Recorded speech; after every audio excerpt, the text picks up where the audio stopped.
All right, so here we are, another Donnie Does Foodie. Today we're doing some Chinese side dishes to go with some Filipino style adobo chicken. All right, so here's what we got. We got this nice little thing right here. We're gonna mix this up with some watercress. It's some seasoned tofu. Now with watercress, I find that you gotta wash it really well, but then when you put it in, make sure that you hold the stems up like this, so that when you boil it, they'll cook first, and then your leaves won't get all wilted, and everything be cooked reasonably. Takes a couple of minutes. So let's set that timer. And while we're doing that, I'm going to grab the second one, which is some nice Napa cabbage. See? Take those. I'm going to be over here on camera, and I'm going to be washing them and slicing them and dicing them. Now, as you can see, that stuff boils down pretty quickly. And what you want to do is when you get it, you want to make sure it's nice and tender and pull it out. Then you want to mix in just about a tablespoon of these. Now, this is a Chinese tablespoon. It's called what we use mostly around the house. So you're like, where do I get those? Chinese grocery store or an Asian grocery store. But you can still use an American one. Looks like that.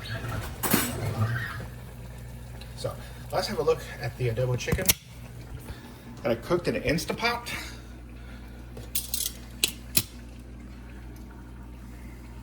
How's that for pretty? So once we are finished, we'll plate it up and you'll get to see it.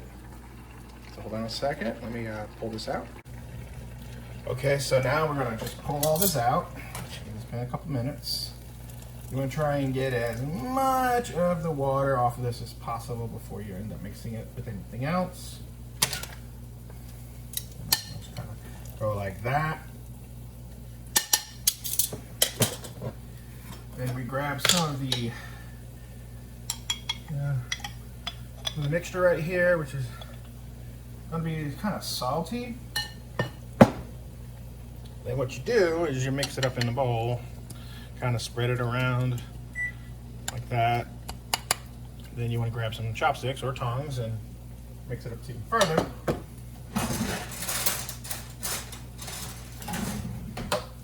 Oh, that one went fine. So you just like this, and you want to kind of blend it in, mix it around just like so. And that way you've got it nice and seasoned. Okay, so this is the Napa cabbage. And when I'm off camera, this is kind of what I'm doing. You just want to see it. And you want to kind of chop it up into, or like that. It's kind of the size you want to get. Roughly that. About the size of a quarter. Then you just want to throw it in there for a second. And I'm going to grab the other one.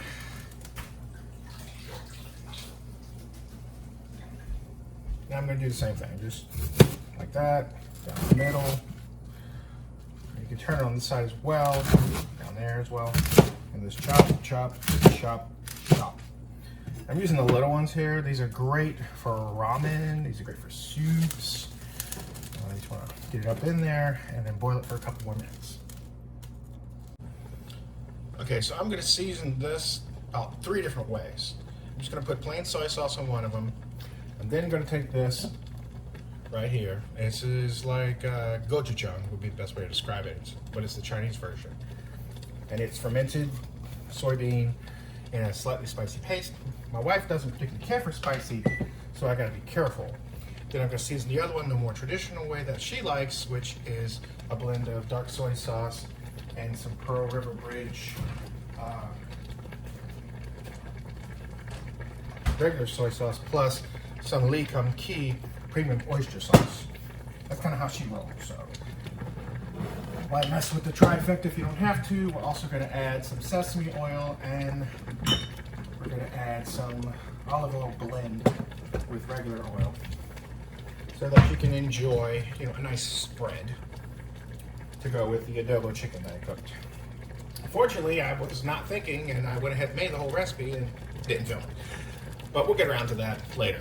But right now it's just the side dishes.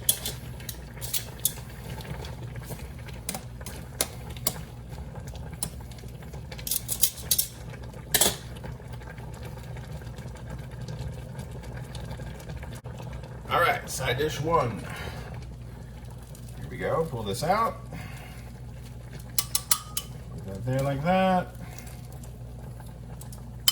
Okay, try to get as much of that water out of there as possible.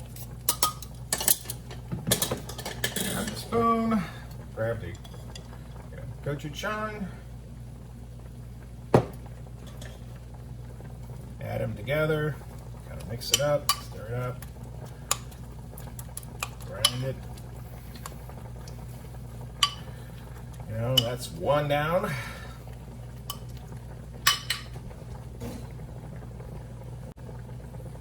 Okay, we're back for dish two. Let's see if we got enough. We might not have enough to do three, might just have to do two, but that's okay. Okay. Get all this up and out of here. And the best way, probably the easiest way at this point, would be to go ahead and just grab a lid. Just drain it. Be right back.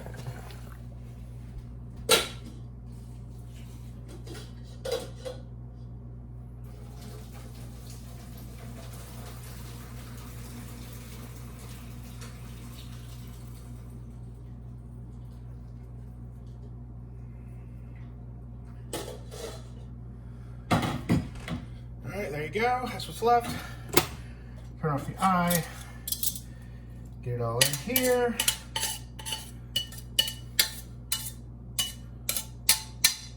Okay. Put that piece up there too. And then start adding in the regular seasonings like we normally do. So I'm going to take some of the Perpetual Ridge dark soy sauce. I'm going to toss that on there. Just like that.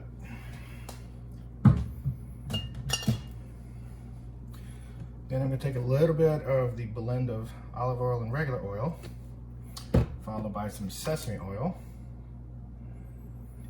And then the Lee Kung Kee oyster sauce that she likes so much. And that's roughly it. I mean, I just eyeball this, been doing it for so many years.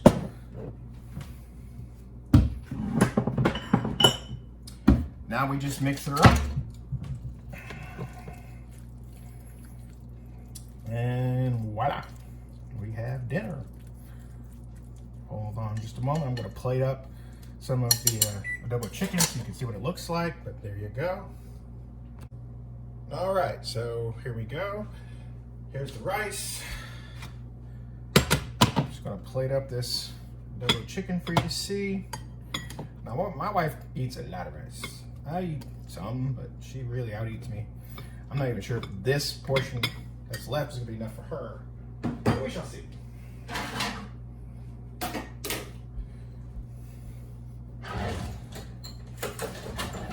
So this pot is really steamy and hot, so you won't be able to see much with the camera. So I'm just going to scoop it in here and show you.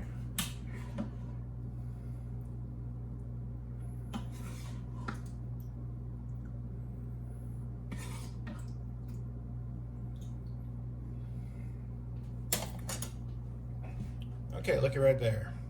That's adobo chicken, Filipino style.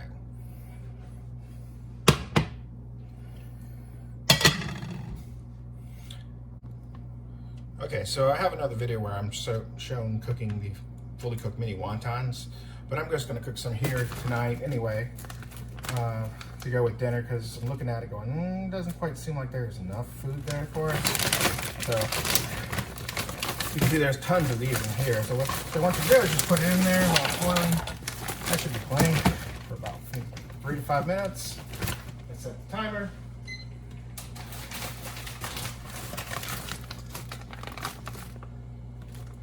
Yep, it says bring chicken and vegetable broth to a boil, add frozen wontons, heat for 1 to 2 minutes, add bay bok choy and green onions, season to taste. That's if you want to make it as a wonton soup. I don't. I just want to steam them.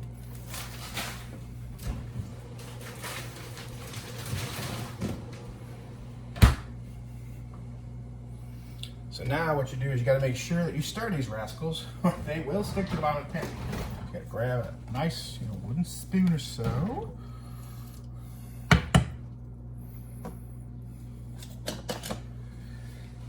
And just pull them off in a minute.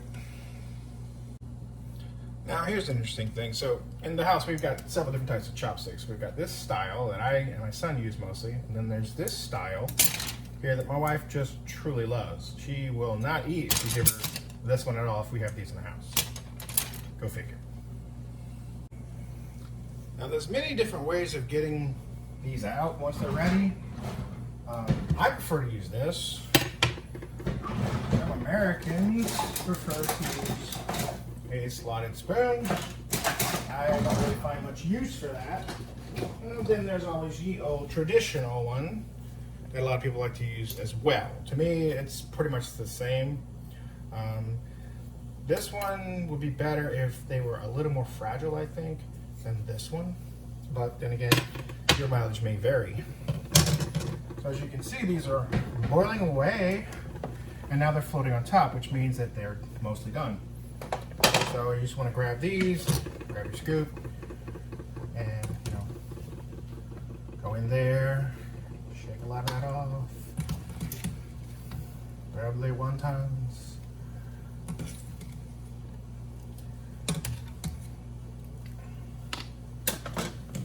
and here you go, wontons ready to go.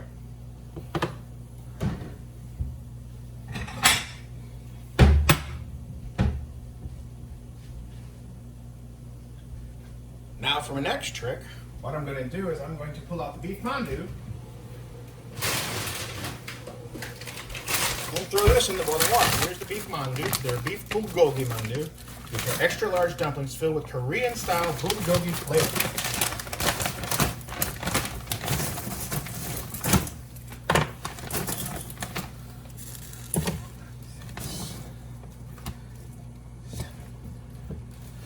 Now, generally with us, the rule is if they're stuck together, they become soup. The ones that aren't, we can be fried or steamed or boiled or whatever. So it's kind of easy to figure out, what you're going to do with what. So we're going to put them in there for a few minutes. I think it was 3 to 5. And wait for it to boil, and I'll come back when we're done. And we'll put those on the table. This here will give you a better angle on the cooking.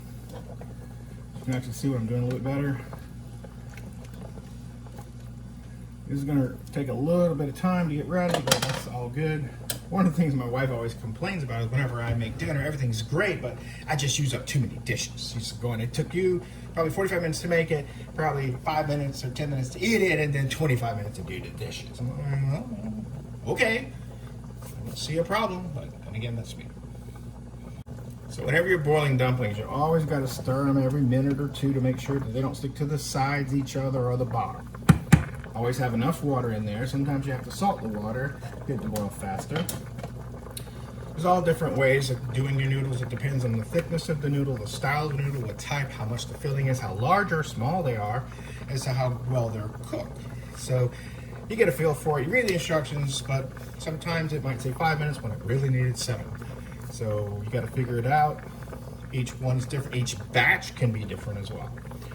So the way I can tell mostly if it's starting to get done is if you get a lot of starch on the top and you get a lot of white rolling bubbles, sort of like when you cook oatmeal and it starts to overflow. That's kind of what you're looking for.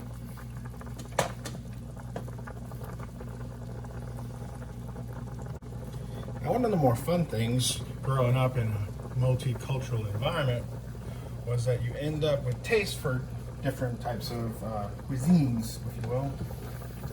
I had Korean neighbors and they introduced me to kimchi. My wife is from Hong Kong, but she actually likes the taste of kimchi. So here we go. This is kimchi right here, sliced Napa cabbage. We're gonna put that to the side right there. When we got together, I introduced my wife to a lot of different things. She had never really tasted much else besides Chinese cooking. Occasionally she would be traveling and there would be like no Chinese cooking available, but quasi-Japanese, which was basically a knockoff of Chinese food. So she would eat that. But then when she met me, I'm like, oh, let's try Thai. Let's go Korean, let's try all this other stuff. And she wasn't too thrilled about when I took her to a Japanese restaurant one night. And she was a little bit, you know, miffed. And I could tell that the way she's, you know, gritting through her teeth that she didn't want to be there. And I'm going, wait a second, they have sukiyaki. Now, she'd always been talking about Chinese hot pot for years. So I take her there, and she's like, oh, they've got hot pot? Yeah, they got hot pot. Well, if they've got hot pot. And so she was sold at that point forward. All right, so now we're going to go in here. We're going to grab the dumplings, you know, and see that one's just about coming out of the skin because, you know, it was frozen next to the other ones. And that happens, which is one of the reasons why it's in the soup. All right, there we go. Put that to the side. That's what they look like. And here goes your timer. See, it's all about the timer. Then I'm just gonna make some soup out of the render. So here's a neat trick. So I've got a bunch of this, you know, water that I've been using for all of the vegetables. I'm just gonna take a regular old Myra-chan ramen beef flavor. That's what my wife likes. Take that. I'm just gonna dress it up a little bit. Okay. We're gonna put in just a pinch of some of the cilantro. Now, what you want to do is you want to get the part that's got the stalks in it, and you want to pinch it right away because that's what activates the flavor. And then you want to grab some of these and stir up just a little bit.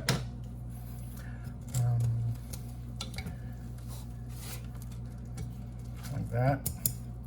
Watch out, don't burn yourself. And while we're waiting for that, what we're going to do is we're going to take this right here, which is some fish cake, which is Japanese style. I'm going to cut that up just a little bit.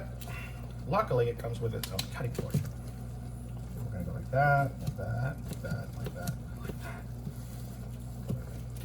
Now, I always wait until I am done cooking, and I add these to the top last, because if you just throw it in there, you're going to have pink broth. Just takes a couple of minutes, and we'll come back and I'll show you how to plate it all up, make it look pretty. All right, here we go. Now, what did I tell you about the best way to tell if the noodles are done? Look at all that right there. It's bubbling. You got all that starch in there, so it's activated. So we're gonna pour that like that. Poke them out. Turn it off. Then we're gonna plate it up. So we're going to take these slices, we're going to put them there like so, and we're going to make it look beautiful. Then we're going to take the cilantro and just take a couple pieces of it. We're going to lay it there like that, like you would parsley. And there you go. And now you've got a wonderful hopped up plate of or bowl of ramen. So you took a regular ramen and you just kicked it up a notch. Look how pretty that is.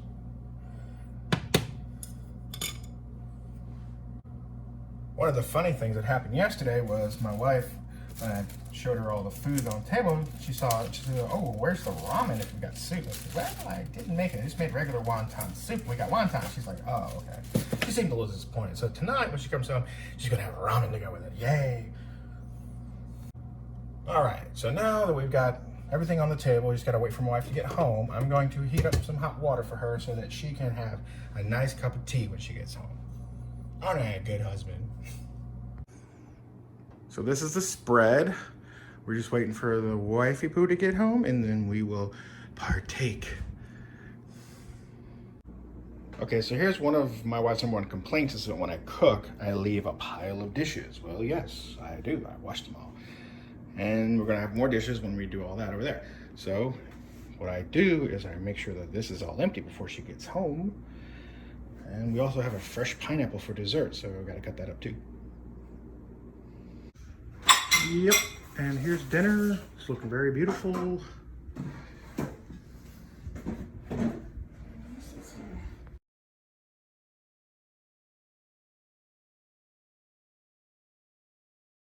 Okay, so this is all that we have left of dinner.